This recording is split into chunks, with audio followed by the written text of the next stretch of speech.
যুক্তরাষ্ট্র পৃথিবীর সবচেয়ে শক্তিশালী সামরিক শক্তি হলেও ভিয়েতনাম, ইরাক ও আফগানিস্তানের মতো দেশের সাথে যুদ্ধে পরাজিত হয়েছে। কিন্তু যুদ্ধের ফলাফল যাই হোক না কেন, যুক্তরাষ্ট্র অর্থনৈতিকভাবে লাভবান হয়। কারণ যুদ্ধ মার্কিন সামরিক ঠিকাদারদের জন্য একটি লাভজনক ব্যবসায় পরিণত হয়েছে। একে বলা হয় মিলিটারি ইন্ডাস্ট্রিয়াল কমপ্লেক্স।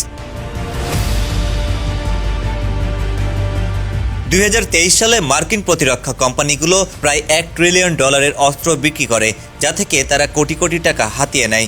ইউক্রেন ও গাজার যুদ্ধেও যুক্তরাষ্ট্রের অস্ত্র কোম্পানিগুলোর শেয়ার মূল্য ব্যাপক বাড়িয়েছে।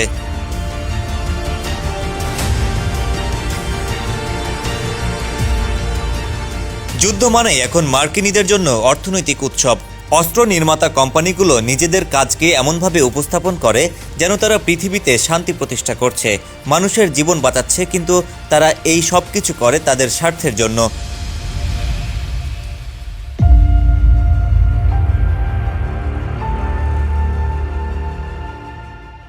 মার্কিন সামরিক বাহিনী আর অস্ত্র নির্মাতা কোম্পানিগুলোর মধ্যে এখন আর কোনো আলাদা সীমারেখা নেই।